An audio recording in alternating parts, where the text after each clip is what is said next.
देश नीति केवल सच्ची और पक्की खबरें। मोदी सरकार राम राज लाने के सपने दिखा के अंधकार राज ले आई है।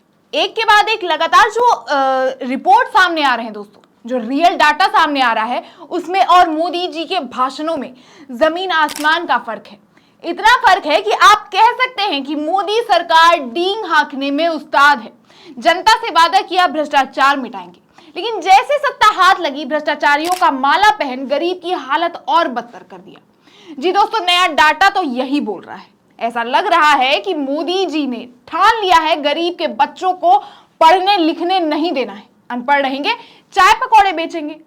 इस वीडियो में दोस्तों मैं आपको आगे आंकड़ों के साथ बताऊंगी कि कैसे 70 सालों में देश के मुफ्त शिक्षा की गारंटी को जो है महज 10 सालों में मोदी जी ने बर्बाद कर दिया है। दोस्तों, इंडियन एजुकेशन रिपोर्ट सामने आई है 2014 से 2023 के बीच की। हमारे देश की जनसंख्या जहां 2023 में 121 करोड़ से 139 करोड़ बढ़ गई है, मतलब 18 करोड़ ज्यादा हो गई है। इसके मुताबिक स्कूलों में दाखिले भी बढ़ने चाहिए थे। लेकिन दोस्तों, ऐसे कैसे?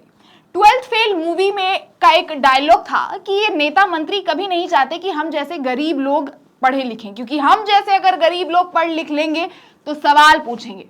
उसी सवाल से बचने के लिए दोस्तों मोदी सरकार ने एक भी सरकारी स्कूल का निर्माण ही नहीं किया।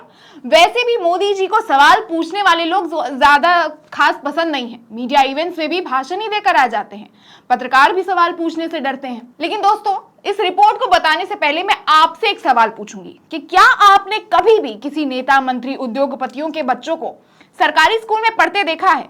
क्योंकि मैंने नहीं देखा और शायद आपने भी नहीं देखा होगा, लेकिन अगर देखा है तो कमेंट में जरूर बताएं। ये सवाल मैंने कुछ मकसद से पूछा है। बाकी आपको बता दूं कि छोटे छोटे शहरों के भी जो भाजपा के ऑफिसर्स हैं वो किसी 5 स्टार होटल से कम नहीं है। दोस्तों, देश में सरकारी स्कूलों को लेकर मोदी सरकार की पोल खुल गई है। देश में स्कूलों में जो एनरोलमेंट्स यानी जो दाखिले होती हैं, जो बच्चे दाखिले लेते हैं, उसमें भारी कमी देखने को मिली है। मोदी सरकार में दाखिलों की एवरेज परसेंट 1.2% से घट गई है। जहां 2014 में 268.3 लाख दाखिले हुआ करते थे हर साल, वहीं 2022 में ये परसेंट घटकर 265.24 लाख हो गई है। आपको लग रहा होगा 2-3 लाख ही तो कम है, कौन सी बड़ी बात है? दोस्तों, बड़ी बात ये नहीं है कि 3 लाख दाखिले नहीं हुए, बात ये है कि गिनती लगातार बढ़ रही है इन बच्चों की। दोस्तों, इन दाखिलों का एक मुख्य कारण बेरोजगारी भी है, क्योंकि दोस्तों जब पेट पे लात पड़ती है ना, तब उम्र की याद नहीं रहती। और कई जगह कानून तोड़कर नाबालिग बच्चे अपने घर का पेट भरने के लिए किसी ढाबे, किसी होटल में झाड़ू पोछा का काम किया करते हैं। और अब जब इतने कम उम्र में ये झाड़ू पोछा करेंगे दोस्तों, तो स्कूल में दाखिले कहां से ले पाएंगे? और अगर ये बात है, सच है ऐसी बात, तो एक और सवाल खड़ा होता है कि इन बच्चों के लिए तो काफी सारे स्कीम्स बने हैं सरकारी स्कूलों में, भले ही अब ना बन रहे हों, लेकिन सरकारी स्कूल में दाखिलों के लिए भी आपको सरकार पैसे देती है, खाना देती है, यूनिफॉर्म देती है। अच्छे ग्रेड्स आने पर कुछ राज्यों में साइकिल, लैपटॉप, स्कूटी और भी चीजें देते रहती है। तब भी बच्चे मजदूरी कर स्कूलों में दाखिले क्यों नहीं ले पा रहे? दोस्तों, इस सवाल का जवाब भी मैं देती हूँ। ये न्यूज पढ़िए, मिड डे मील में हुई धांधली। कभी खटारा साइकिल का वितरण हो जाता है। वहीं दोस्तों, अगर बात करूं स्कूल बनने की, तो मोदी जी ने जितने कॉलेजेस का फीता काट के इनॉग्रेशन किया है ना, उतनी तो बनने भी शुरू अभी तक नहीं हो पाए। दोस्तों, 3 उत्तर भारतीय राज्य यूपी, एमपी और राजस्थान में 2014 में 5.22 लाख स्कूल थे, जो 2022 में 8% की गिरावट के साथ 4.80 लाख स्कूल रह गए हैं। मतलब बनना तो दूसरी बात, उल्टा घट गए हैं। वहीं बात करें अगर पॉपुलेशन बढ़ने की, तो 2011 से 2023 तक इन 3 राज्यों में जनसंख्या 34.1 करोड़ से बढ़कर 40.3 करोड़ हो गई है। मतलब 18% की बढ़ोतरी हो गई है। सोचिए दोस्तों, एक तरफ जहां जनसंख्या बढ़े जा रही है, वहीं दूसरी तरफ विद्यालय घटते जा रहे हैं। देश में सरकार उद्योगपतियों को आत्मनिर्भर बनाने का प्रण ले चुकी है। एक तरफ सरकारी स्कूल्स घट रहे हैं, शिक्षक आंदोलन कर रहे हैं। 2014 में जहां भारत में 4053 सरकारी कर्मचारी थे, वहीं अब कितने हैं उसकी जानकारी ही नहीं निकली, क्योंकि इसकी कोई पुख्ता जांच ही नहीं हुई। शिक्षक के लिए जल्दी फॉर्म नहीं निकलते थे, और जब निकले तो शिक्षक के अपॉइंटमेंट लेटर्स अभी तक अटके हुए हैं।